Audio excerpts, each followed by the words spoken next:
Our discussion today is really looking at the impact of COVID on the media landscape, and we're taking a closer look at specifically streaming content, social media, influencers.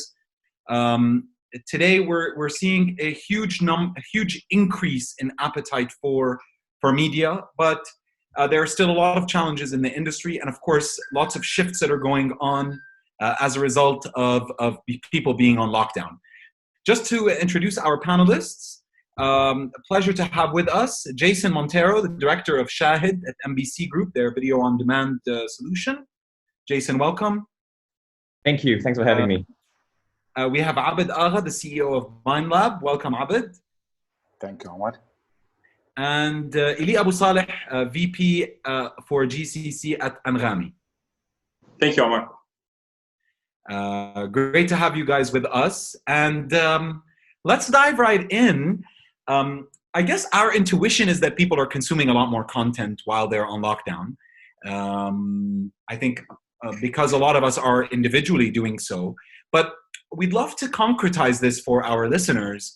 Do you have some numbers that can tell us or inform us a little bit about the change in consumer behavior during this crisis?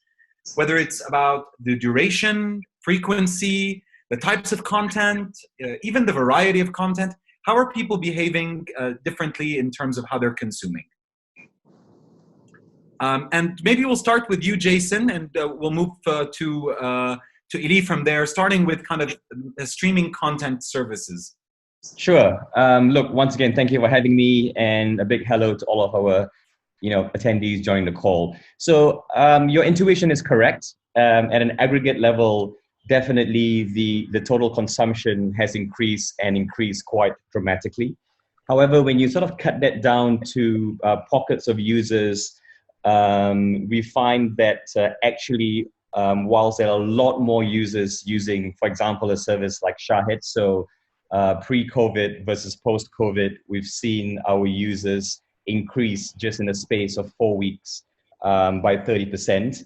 But we don't necessarily see that the engagement per user dramatically increasing. So definitely a lot more consumption happening because we have a lot more users on the platform, not necessarily that each individual user is watching more, because I guess at the end of the day, you only have so many hours in the day, so you are limited to how much more you can watch.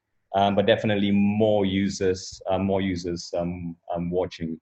One thing that we're seeing is also a shift in the platforms that people are using. Obviously, more people are at home. So what we deem as living room consumption or living room engagement, we've seen a threefold increase in the consumption of Shahid via the smart TV. Now, I just want to caveat that as well, because I think the timing of COVID with regards to consumption on Shahid is also impacted by two different things. Number one, obviously, we're in Ramadan, where we see an explosion of content and a massive increase in users and consumption anyway during this time of the year. And of course, Shahid is just 1 quarter into its transformation, where we've done a massive transformation on the product, on the user interface, and much more new and recent content ingestion on the platform. So there is an element of those factors that must be taken into account as we see the increase in consumption pre and post COVID.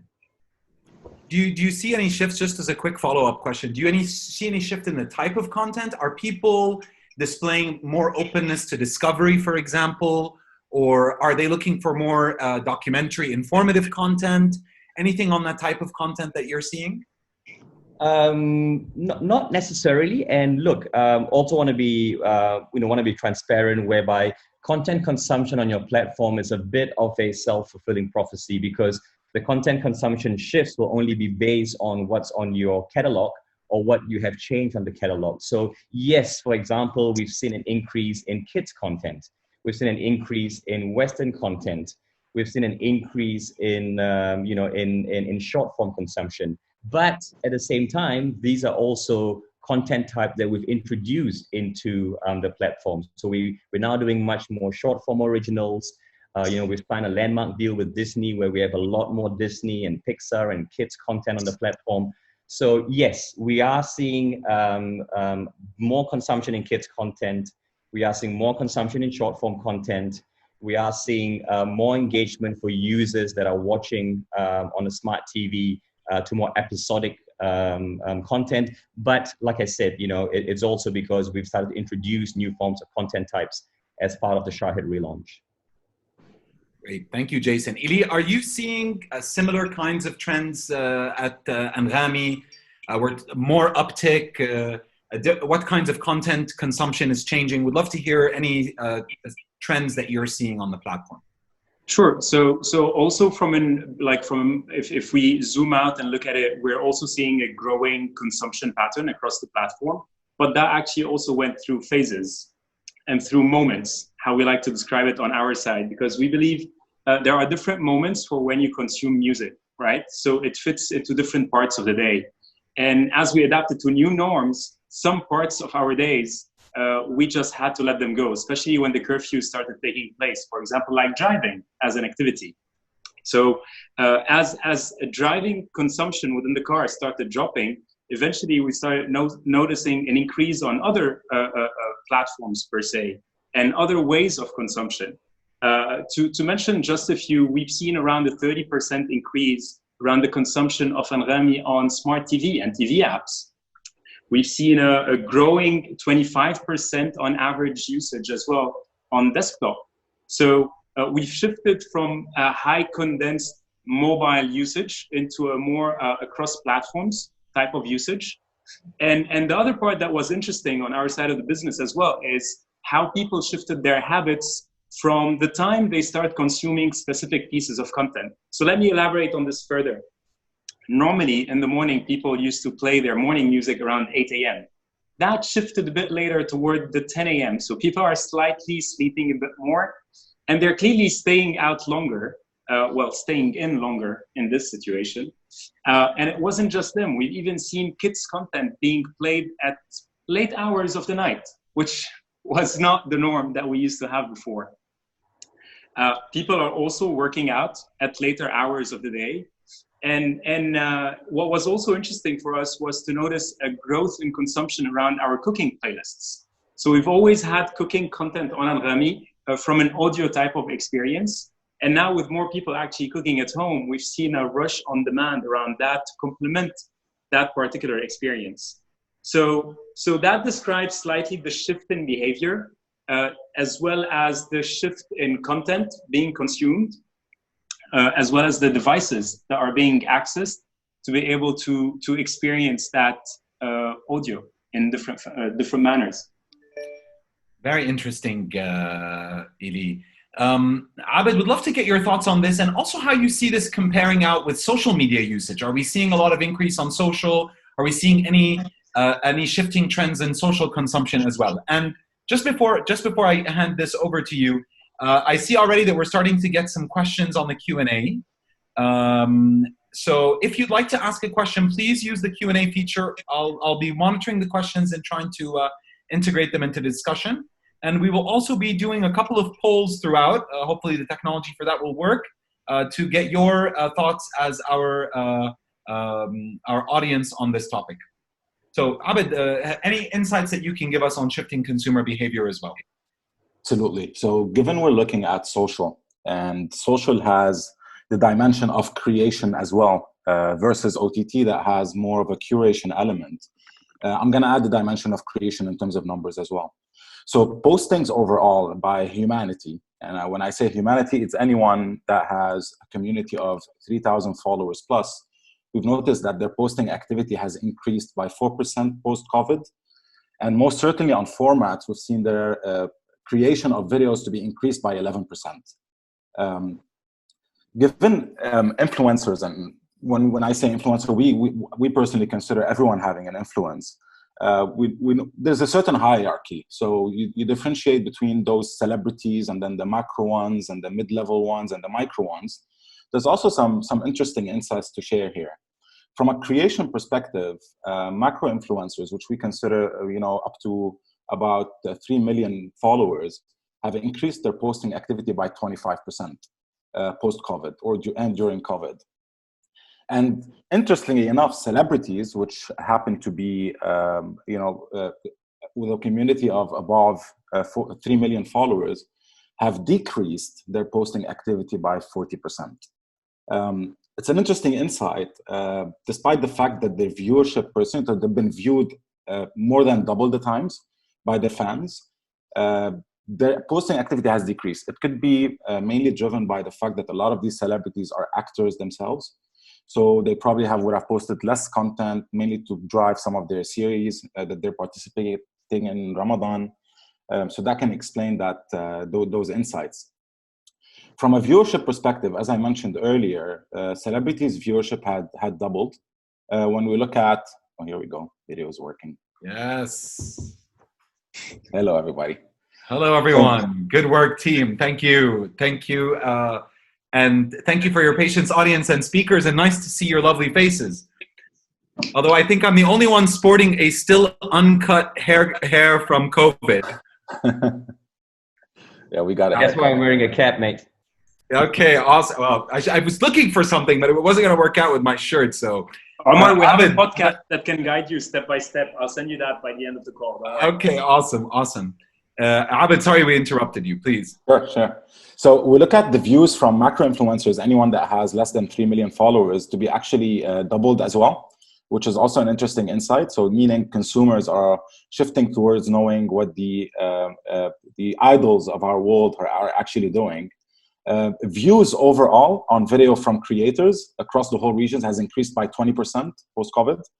And viewership rates, which we define as how much the fans of the influencer are actually watching from their videos. So the percentage of the views from their followers have also increased by about 12%. In addition to engagement.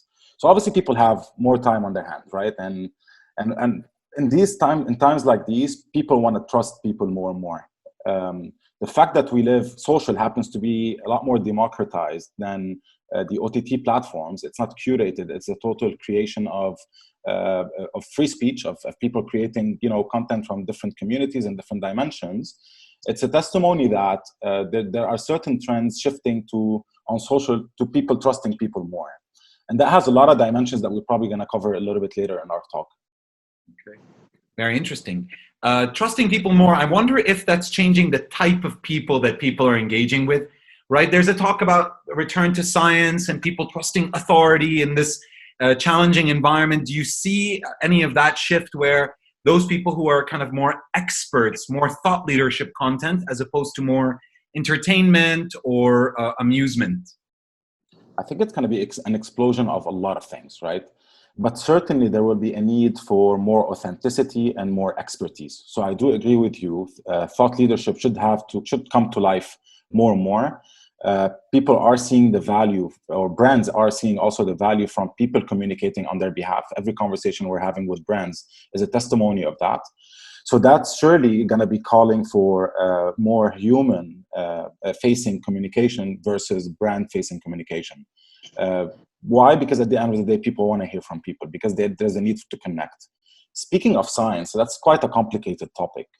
I believe we've been in the era of science for quite a long time. I do believe, and especially in downtimes, that people seek more a spiritual world versus a scientific world. Yes, science has to be there. Technology by design is scientific. Technology by design answers the questions of rationality. But at the end of the day, when people want to connect with others, they don't connect on rationality. When it comes to consumption, they don't buy because of their mind told them so. It's because their heart told them so and their desire told them so. So these are dimensions that we cannot look at as scientific, and it's very hard for science to go into that world and try to put numbers behind it. I think that's a very interesting perspective. I'm not sure that I would 100% agree with it. I think I generally tend to buy with my mind over my heart, but I can understand the sentiment of people's attachment to things and that kind of buying. But I think it's interesting. Let's talk a little bit more about the economics. Before we do that, let's ask a poll to our audience. Let's ask you how your behavior is shifting. Are you consuming? We're taking as a given that you're consuming more content. And the first poll, if it works, will be: are you consuming more streaming content, produced content, or are you consuming more social content and influencer content? There we go. So we'll give that a moment for our audience and people to vote. Love to get people's thoughts on this. And in the meanwhile, contextualize our next question, which is 30% up for streaming, which is basically what Elie and Jason were saying. 15 to 20% up social media in terms of content creation and engagement, Abed is saying. But I'm talking to some people on the agency side in the last few weeks, and they're talking about a 35 to 40% drop in advertising revenue. I spoke to a CEO of an agency who said we won't recover until 2023 the numbers that we were at for 2019. So a lot of content, a lot of people consuming content. Who's paying? What's happening with the money? Are subscriptions up, not just consumption? And what are some possible revenue streams that publishers can really think about or explore in this time of crisis? So again, we're going to start, maybe we'll switch it up. We'll start with you, Elie. Tell us about Anghami. Are you seeing paying customers? Show me the money. Yeah, we are. I'd say like at the beginning, everyone was still as users, right? Before we think as platforms, it's how we experienced the situation at the beginning. Everyone was just in a state of shock, right? So no one was taking any decision, be it forward or backward. So everything was kind of plateauing from a subscription standpoint, not from an advertising standpoint. And then we were swift enough in the company to actually adapt our communication to make sure that we highlight the value for people to subscribe to our service while taking into account their new norms. For example, we've always communicated that people should subscribe to download offline. Well, if you're stuck at home and you're connected to your broadband, that's not going to be a reason why you're going to subscribe to a service. So we had to be swift and adapt the communication within the first day across the region to resonate with the new norms. And 2 weeks afterwards, as people started getting used to it, I wouldn't say they were comfortable with it, but people started getting used to the new normal. We started seeing a growing demand in subscription because people just wanted more control on the service. We were adapting the communication in a better way to them during their times, so they even saw a higher value. And I guess music is a feel-good tool, right? It takes the pain away. So more people were also going into that tool, and with more control being present in front of them, they were more willing to actually subscribe. So that's on the subscription side. So there are more paying customers. Would you share with us any numbers on increase in paying customers? I don't know. I think we have Elie Habib with us on the call. We'll have to make you all sign a couple of NDAs around that. So I'll stick with us saying that it's growing, but for the reasons that I've highlighted at the beginning. But so what about other revenue streams? I'm curious if you're seeing or exploring other revenue streams. So of course. I think you guys had a live music business that has kind of been taking a hit. I wouldn't say taken a hit. I would say the live music business was more within the experimentation side. Okay. Other aspects of revenue, I think that what currently happened for publishers, and not just us, the advertising business model as it stands, publishers have always complained around that, finding that equilibrium between the supply and demand, and that's why prices with publishers were slightly higher than a network, but it was never enough to cover their costs, right? So I think what just happened from an advertising standpoint, Ahmad, pushed publishers, and we're amongst the first of them, that had to reinvent new revenue opportunities. To just name a few, what we've done is we've looked internally, and I mean, you guys know Anghami, but maybe what people don't know is the people who work in the company. So out of 120 people, the majority are either engineers or people who work in the world of music. It's either musicians. So the business people do exist, but we're not the majority. So we had to make more use of the skill sets of the engineers and the musicians. So we started building more tech. We've built storefronts to allow businesses to actually go online in a seamless way and then promote their products and eventually transact and advertise accordingly if they can sell the product. And then on the other side, at the level of musicians. On the Anghami platform? Yeah, that went live. That will be made available across different markets by Saturday. You're going to have a storefront where you go in, you host your products, and you can sell easily online. Anghami e-commerce. I love that. It's one of my questions coming up. I didn't know we were gonna hit it this early, but I think it's great. So the thing about it, Omar, we didn't just build it for Anghami within the Anghami ecosystem. So the tool is going to be made available for you to use it wherever you want, right? The other part is on the utilization of the musicians within the company. So we started producing more content. And this time we started producing content for brands. Abed tapped on a very interesting point, how people were starting, in a certain extent, becoming more religious. If I don't want to use the word religious, I would use the word emotional. To find the balance between scientific and religious. So as people become more emotional, there was a growing demand as well for content that can help them, be it escape the current situation or just enjoy a certain moment, even with their friends in a certain distance. And music does that. So we saw also a spike actually in demand around music productions. And that's how we've started reinventing using these two basic approaches. We've done more, but I'll stick to these two for the time being. Okay, thank you, Elie. Jason, are you guys seeing uptick on subscription, on paying customers? And are you also toying with e-commerce or other newfangled revenue streams? Look, I really applaud Elie and the entrepreneurial sort of spirit that Anghami is showing, and sort of building up storefronts, stuff like that. I think what we're doing is we are looking at different avenues, but we're still quite focused on entertainment video streaming. So to answer your first question, we've seen a tenfold increase in terms of subscription and paid customers. Now, once again, we do need to temper that with the fact that we have gone through a transformation. We've ingested a lot more content onto what we're calling the VIP tier, which is our paid tier. We did feel a sense of duty in terms of what was happening. You look similar to a lot of other video platforms around the world. So we did a lot of free offers in terms at the start of the pandemic to also offer previews and offer users the ability to come and enjoy the service for free, to really help the situation in terms of more people staying at home.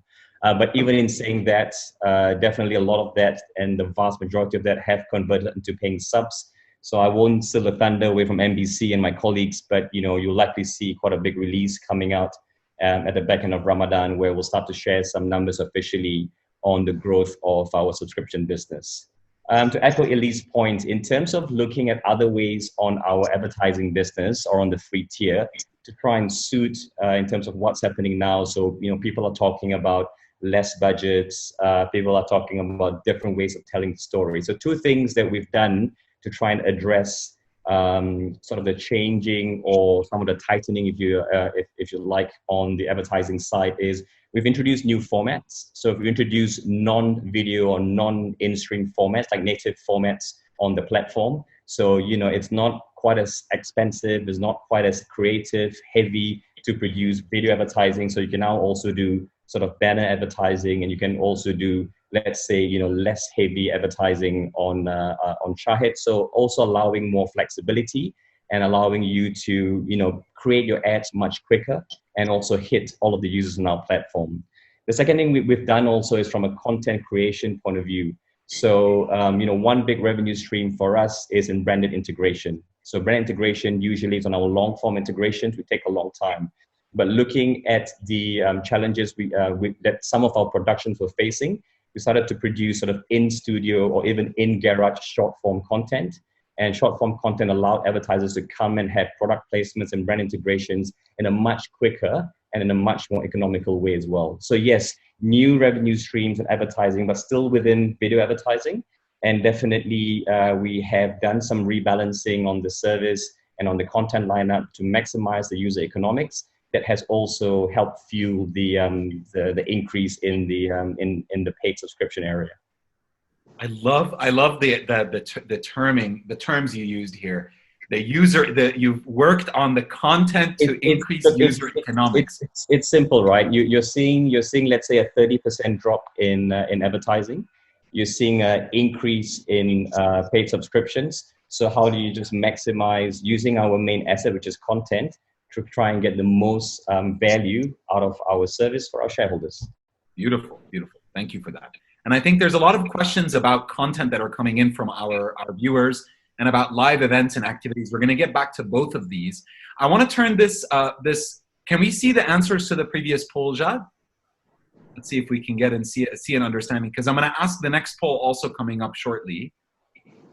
Okay, interesting. 74% of people said that they are consuming more streaming content than they are consuming social media content.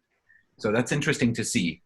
But let's take it a next step. Not only what they're consuming, but are they paying? So have you actually increased your spend on consuming content? That's our next poll. If we can load that up. Did you increase your spending on subscription content during the lockdown? And that could be either subscribing to a new service or upgrading a package for an existing service. But did you increase your spending on subscription content is the question. I tend to be in the place, unfortunately, I'm in the area where I was subscribed to too many things. So I ended up cutting down a little bit and optimizing. But I think it'll be interesting to see what people have as answers to that. So I want to continue in our questions. Abed, I want to turn to you and ask a little bit, and also to all the panelists. I'm curious to hear a little bit about how this has also affected the business of influence, right? We've talked about increased consumption, but are brands still engaging with influencers? Have they shifted the types of influencers? Are rate cards coming down to the earth somehow? Are people being pickier about the types of influencers they're investing in? Would love to hear your thoughts on the business of influence. I think what we're seeing mostly is the brands basically being in a waiting position, right? We want to see what's going to happen. Nobody's able to forecast beyond 2 to 3 weeks. Every single brand we talk to, they have no visibility. And what they're looking for mostly today is to have some sort of stability so they can work their numbers out. So obviously influencers have been hit massively. That's very natural. In other markets, we see them trying to create new revenue streams. So some of them who have engaged with brands on an e-commerce perspective and more on performance models are able still to generate business. Some of them have moved into platforms like Patreon, for example, and creating exclusive subscription-based content, and they're able to do that. But we haven't seen that shift into our part of the world. What we have seen, though, and some of the conversations with brands, that every single one is telling us we have, and especially now that the money is shorter, the advertising budgets are shorter. We're like, we've done our math, we've done our analysis, and we clearly see the value of influencers growing, specifically with brands like FMCGs, for example. Everyone is telling us, as soon as the market stabilizes, we're looking to grow that pie. But until then, obviously, influencers are going to be suffering. So a lot of their revenues are decreasing. But do you see a shift, Abed, you're saying you see a shift towards performance, right? Like you are an influencer, sell me some product and take some money by selling me some product. Correct. So for that to happen and for those models to really become a standard, there has to be a better co-creation between brands and influencers. And when I say co-creation, today influencer marketing is in the realm of co-creating content. So they create online experiences that has the brand integrated, which is what we call the branded content. We do see that shifting into a co-creation of actual products, right? So when we look at the models like Huda Qattan, who's somebody who decided to go solo and build her own product lines and build a company worth $3 billion over 4 years. We expect that to happen to more and more people, and not just the macro celebrities and the large celebrities. And I'll explain how. So in order for brands to build proper influence programs, they have to invite consumers who are active on social to take part of their experiences with the brand. Part of those experiences is co-creating a product. So somebody who has 100,000 followers might be able to ship and sell quite substantial amount of products. But would the brand be able to customize a specific product for that celebrity or for that influencer and sell them to their consumer? Not like Huda Qattan. But I don't see why a brand, a beauty brand, would not be able to customize a certain package that's personalized to the influencer name, where the influencer has a certain pick on the kind of products that would include in that package. So influencers would automatically sell a personalized product to their consumers, and that automatically becomes a form of authenticity because they have a stake in it, right? And they would benefit from it financially, and they would know that consumers will only buy it if the influencer is authentic. So we do So you see kind a of see shift. the business model of boutiquat in Kuwait booming, right? This idea of celebrity curated products or celebrity branded and endorsed products through e-commerce. So boutiquat has scratched the surface, right? What boutiquat has done has told the celebrities, pick the products that you like, right? And then they create a page whereby the influencers are saying, I like this product. It's more Yeah, mostly not co-creation. And I see what you're saying, and I understand the difference there, that you're saying the next step, not just curation, but co-creation. In fact, curation, I don't see it actually standing for long. What I see though, watch out for social commerce, right? So Facebook has not introduced, or Instagram has not introduced the buy button yet. TikTok has done that. You can imagine a normal human being with 5,000 followers and 10,000 followers just tagging the brand that they're actually wearing, okay, or the product they're actually using. And somebody's just clicking on that, right? Seeing the price and clicking checkout. You can tell me how that will threaten even the likes of the Amazons of this world, right? Because buying automatically is a social experience. When you want to buy and you want to get the recommendation, you get the recommendation of your friends. Is the iPhone better? Is the Samsung better? Do I buy that kind of electronic or that kind of electronic? So you always get to seek the expertise of the peers around you. And that is coming to life on social by going on YouTube, searching for reviews, or going on Instagram through discovery, trying to see what your peers are actually buying. So we do see that as a major shift that's going to come in and take a large part of the commerce industry. Great, thank you. Thanks, Abed. I think that TikTok is a step ahead in terms of launching this, but it seems that they're also gobbling up a lot of executive talent in MENA. All I hear is this person is joining TikTok, that person is joining TikTok. So it seems they have ambitious plans for the MENA. I'm going to take 2 questions from our audience at this point, and because they're similar, I want to talk about live events and sports. These are 2 kind of big bucket areas that have kind of disappeared from our market. And in particular with the streaming providers, do you guys see this as an opportunity, or how are you responding in terms of this lost opportunity or possible opportunity around live events and sports? Maybe we'll start with you, Elie. Happy to do so. So within live, I would say what we've done is, we'll actually give you an insight as well as all the people on with us on this session. So within a week's time on Anghami, we're going to be enabling something that we're calling a live radio experience. What that does is the minute you log into Anghami, on the top of the screen where you have the stories that shows you what your friends are listening to, you're going to be able to tune in live to what a hand-selected amount of curators we're going to be partnering up with at the first. We'll be playing a specific type of music. So think about it like actually walking into a specific club. It's just an audio experience in this scenario. And then there's someone actually playing live. You can comment, you can engage fully with them. And the best thing about it is that if there's a song you like it, you can easily go and listen to it. So we're recreating that live experience in an indirect manner, not just the traditional way of actually taking and recording a show and then putting in front of you and telling you're going to have to pay for a ticket. We're also recreating it in a more social-driven community approach around specific music experiences. So that's going to be actually live within a week's time. So you're going to tune into a channel where someone is curating the music, but it's Correct. not going to be live music. It's going to be still curated content. No, it's going to be live music, Omar. It's going to be live music. Live music. So you from go in phones or from people's wherever they are. So the people that will be given access to that, all they need is their mobile phone and access to Anghami. And they'll go in, they'll choose one song after the other, and then you can just tune in and listen to whatever they're playing in real time. Very cool. So they're setting up essentially their own channel and you go listen to their concert. Oh, 100%. Okay, like a couch concert or what is it? NPR has tiny desk concerts, right? So yeah, sort of.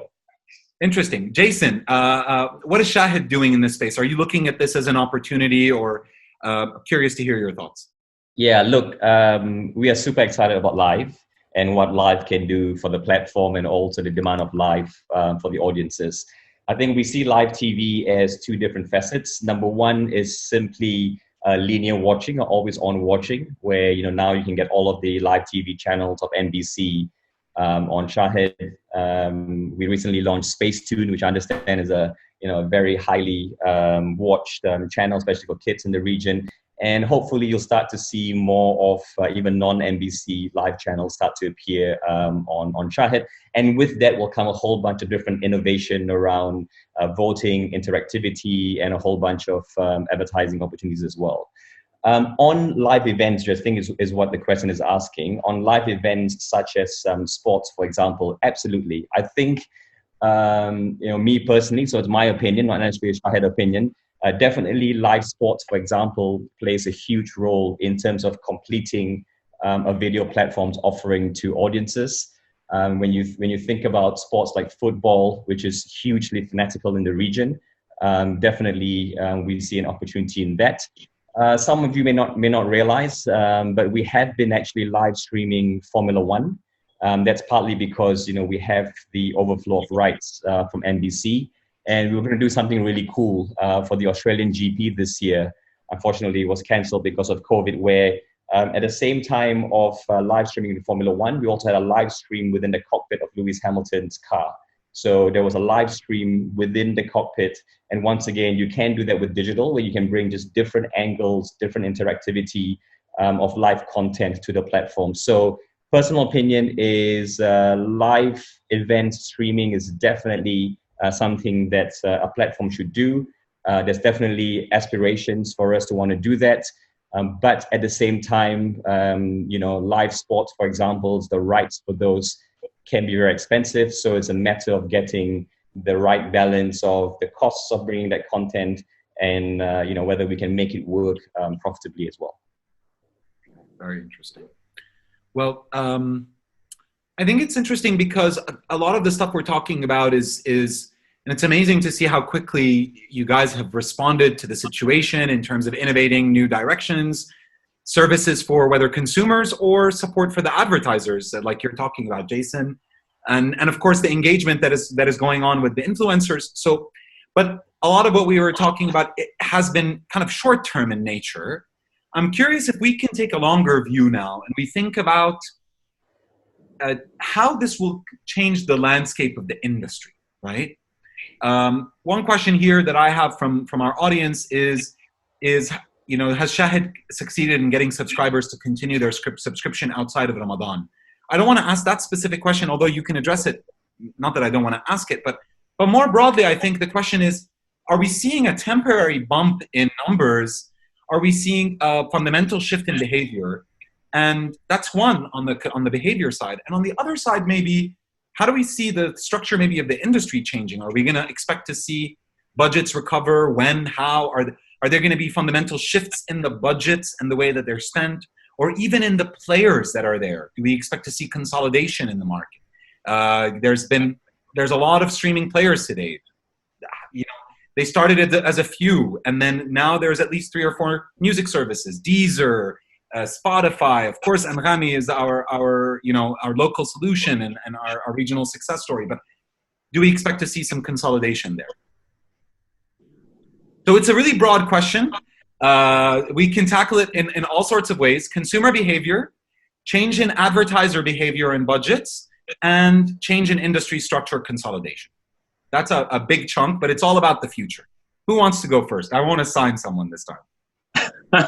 I think I got used to it. If you guys want, Elie, I'm more than happy to champion. No, but I'll actually pick, since I'm the first, I'll actually pick one of the 3, which is how things are going to evolve around the advertising space. I'd say the obvious, again, putting a publisher's hat. The first is going to be, we're going to see a reduction in the manual operation that used to happen within publishers and businesses. That means more tech is going to be built. Unfortunately, a good amount of publishers out there, and I'm not speaking about Anghami, I'm just giving like a wide point of view around the market. It's a good amount of the business around advertising happens through manual operations. A good amount of that is eventually going to shift into tech. On our side, we're even building tech solutions to streamline all of that. And the reason being, Omar, is that people will need to deal with each other using more technology eventually as they get used to it, faster access, more control, and eventually with more people accessing an online store to transaction, because I believe all of these businesses have tapped on FMCG, and a good amount of them do not focus that much on the online ecosystem to drive sales. Whether we like it or not, they still drive a good amount of their sales through their retail stores. So now they've actually realized that no, they actually need to grow the amount of purchases that happen within an online e-commerce ecosystem. So that's going to grow the amount of stores.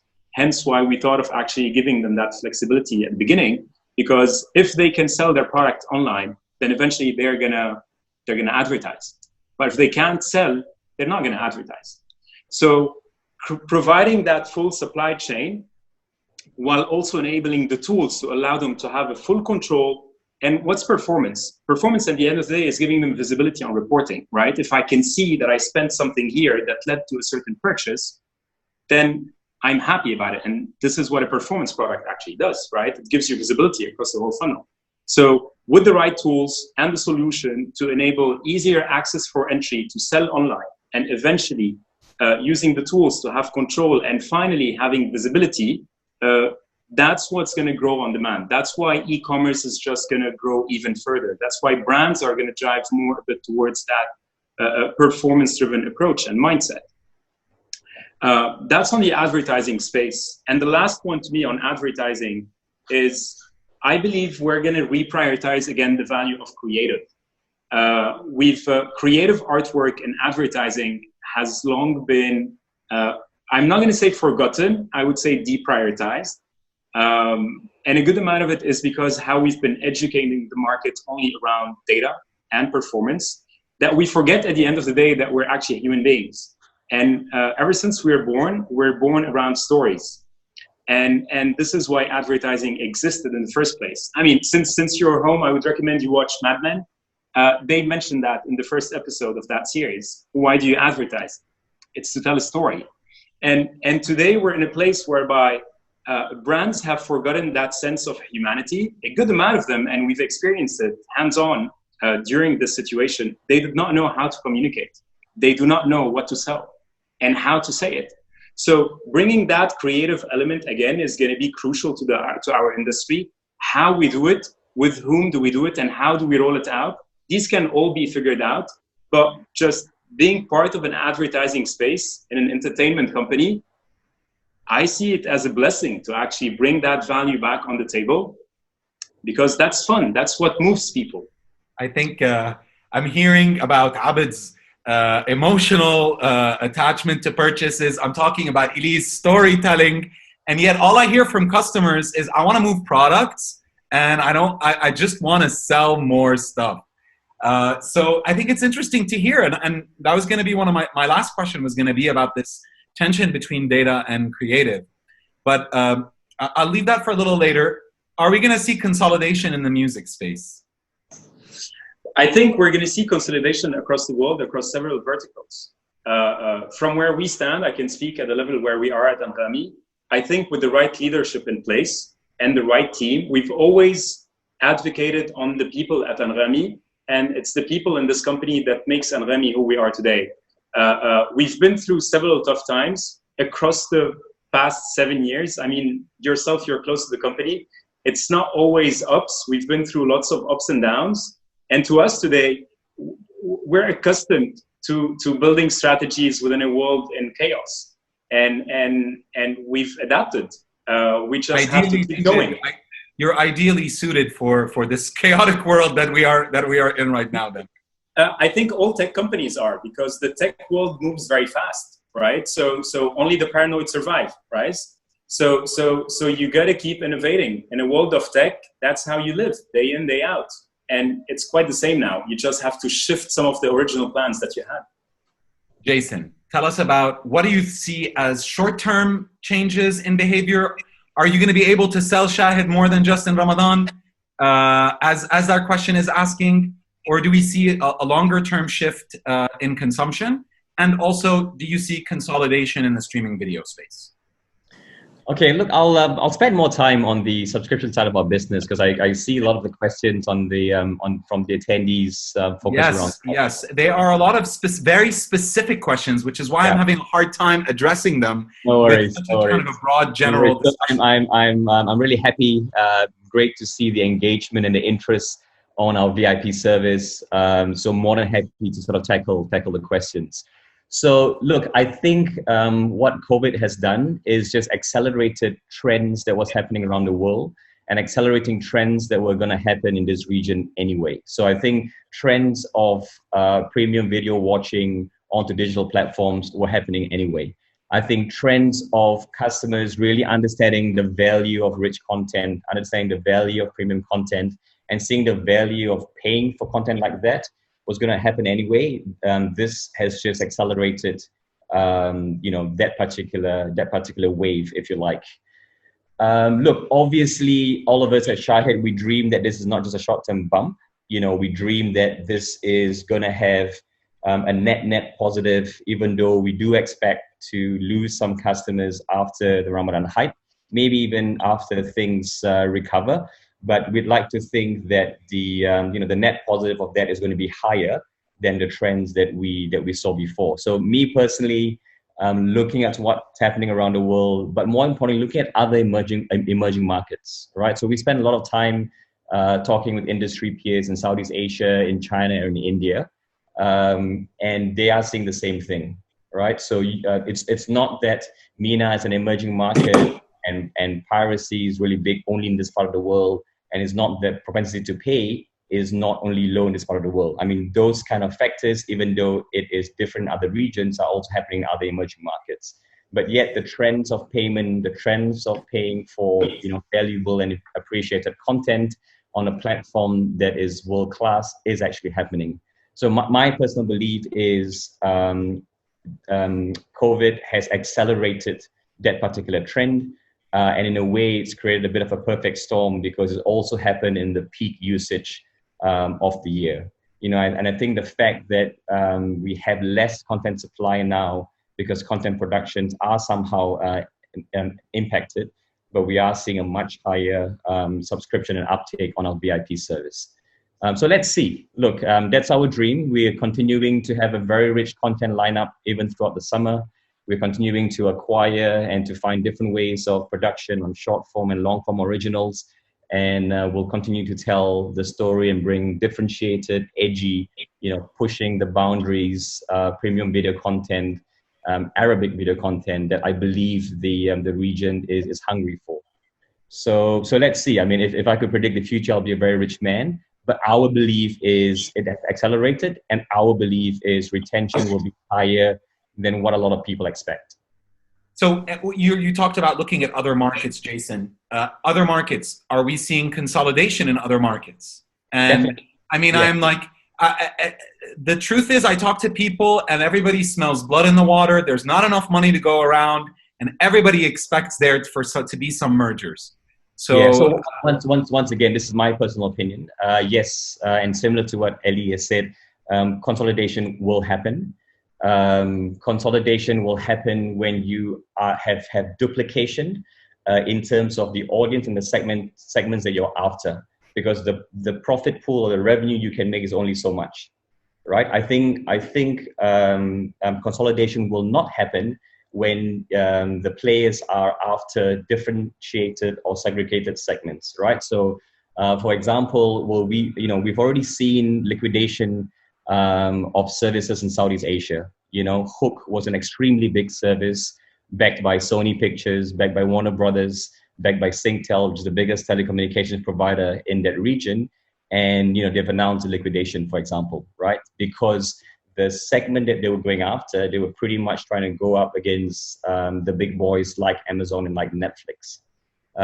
We believe that we are very special, we're very different because we're very much focused on Arabic content, right? So the Arab household is our number one household, is our number one audience. Yes, we do have, Bollywood content and Korean content and Western content, but that just rounds up the catalog, which is primarily cemented on the Arabic audience, and that's Arab content.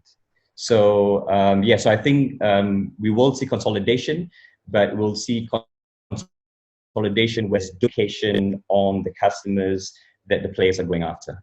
Okay, great. Abed, how do you see this industry evolving in terms of long-term changes? And how do you see also maybe the role of influencers evolving? Actually, sorry, one second, Abed, before I interrupt you for the poll results every time, but Let's cue those results. I'm curious to see how many people are actually spending more money on subscriptions. Okay. So I mean, it was kind of consistent with my own behavior, is that I was subscribed to 10 and I cut them down. Maybe we have a techie audience, but the majority of people have not increased their spending on subscription. Now, still 40% is a pretty solid number in terms of the overall customer base that one could have. So I think that's still quite a large number. Abed, I'll turn it back to you in terms of the evolution of the industry.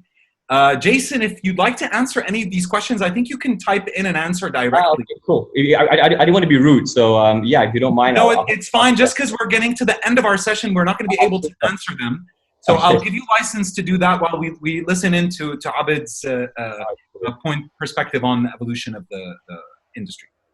I'm going to talk first about the advertising industry, and I'm going to really highlight what everybody's not talking today about, which is the role of the triads and how much money they've been taken away from the market. If you look at Google and Facebook, and if you look at Amazon now starting up, they're eating up a lot of those budgets, right? And that's only going to be increasing.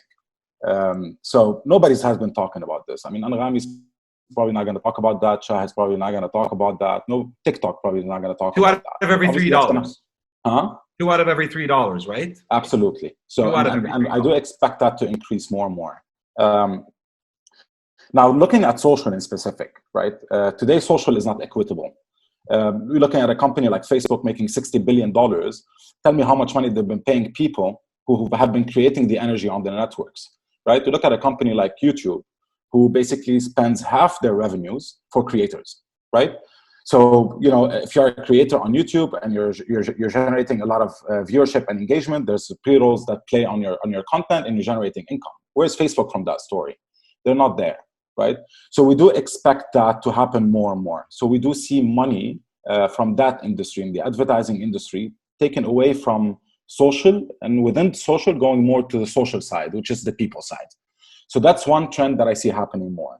Today it's happening offline, in the sense where it's outside of the economy of Facebook and the likes, and Instagram and Snapchat and TikTok. Right, you like my product, you buy it from me on WhatsApp. Absolutely. WhatsApp has a role to play. All of these companies will be able to drive commerce further, that's for sure. But the truth at the end of the day is that people are going to drive that more than brands themselves, right? Because this is what the energy is created. The energy is created on social, is among people. Brands today are interrupting, right? Whatever you do on social, you're browsing through your feed, there's somebody trying in and stopping you. It's like me walking in a mall. I'm in Mall of the Emirates, I'm going to Carrefour, and there's a sales guy that's stopping me every second. That's not natural, right? As more people become aware of advertising, and I believe these trends will have to shy away and introduce more humanness, which also Elie has spoken about quite a lot. So I do see an explosion of more humanness, but also more data and more technology. You know, probably we're gonna, you know, there's a lot of talk about singularity, and there's a lot of talk about what's the role of machines, what's the role of humans. Yes, there will be a confrontation, but I do believe machines will make humans better. Machines will also make people more creative, right? Because they want to compete, they want to, you know, stand out, right? So I believe there's going to be an explosion of both, and that's going to be an interesting trend to watch out, not just for the next few years, but for the next decades. So that's a major shift. When it comes to the industry, influencer marketing industry in specific, the world that you see today, and that somebody had made that comment, you know, among the audience, of influencers waving the next must-have product, saying, this product is great, guys, why don't you buy it? I don't see that happening more often. Again, consumers, you know, the audience is not stupid, right? So they understand that brands, because everyone today is an influencer, they understand that brands are paying these people to communicate how great the product is. That will not last for long. There has to be a lot more authenticity. There has to be a better reciprocity between brands and what we call today influencers. They have to have a better exchange of value among each other.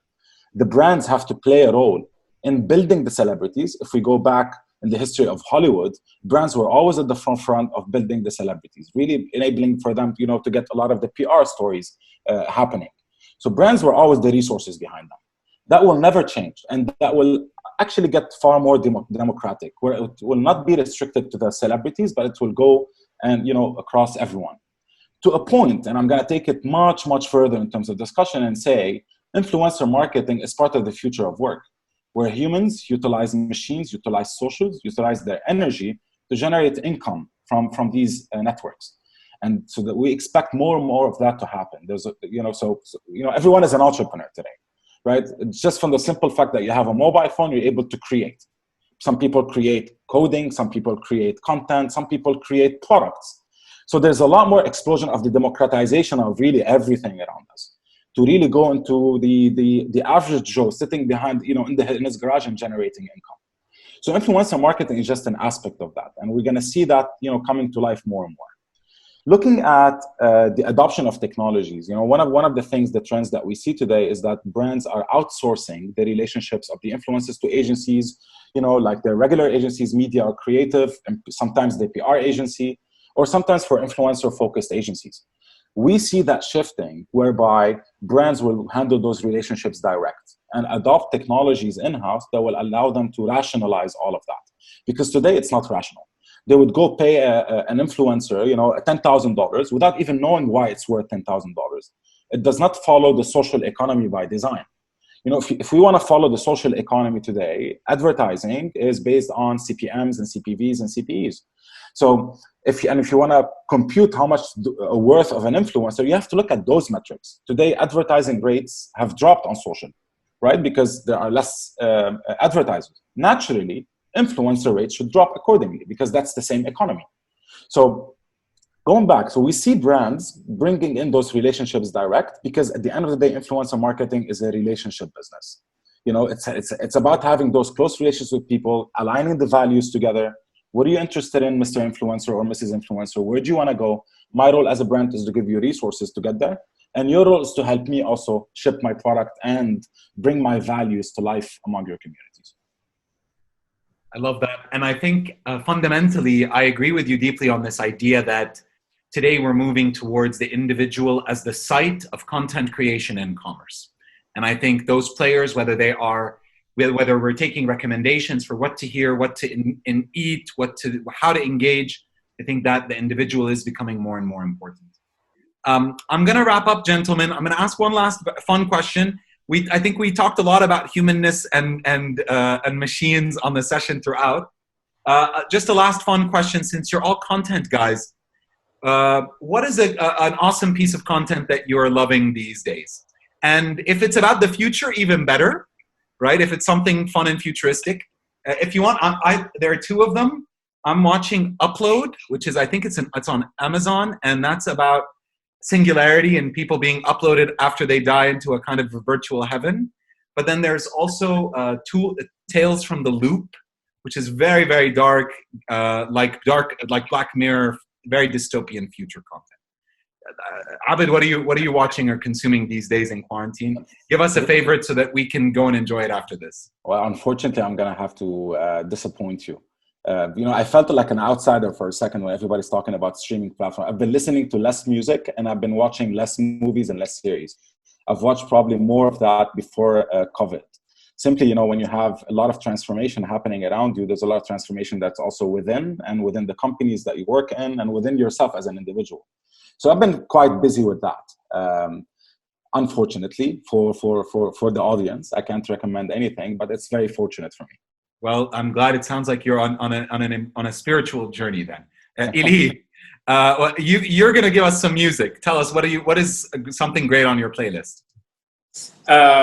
I'm not sure I can share some of the names on my playlists. At this okay, point well, give us a show then that you're watching that you love. No, actually, it's the type of music that I enjoy the most. I mean, if you just search for my account at Anghami, you'll find a lot of these playlists without me having to name them. It's very bluesy with a bit of jazz, fits a certain mindset. So yeah, lots of music clearly, but also lots of books, as well as watching back some series again. Okay. And Jason, any favorite pick for us for the quarantine? Yeah, cool. Mine's going to be corny, so I apologize in advance, but also going to be transparent. So I watch a lot of content, obviously, because I'm in the business. So on Amazon, I'm watching Goliath. So I Yeah, it's good. I quite like the whole, that whole, less likely taking on the world kind of a story. Underdog. Underdog, that's the word. That's really cool. On Shahid, I'm watching Lockdown. Lockdown is our short form created in the garage specifically for Ramadan and for COVID. So I'm just trying to understand more, improve my Arabic, and making sure I'm in touch with what people are watching in Ramadan. And lastly, I'm watching The Last Dance on Netflix, which is the Chicago Bulls. Everybody seems to be watching that documentary. Yeah. That and Tiger Kings. Everybody is talking about crazy Tiger Kings.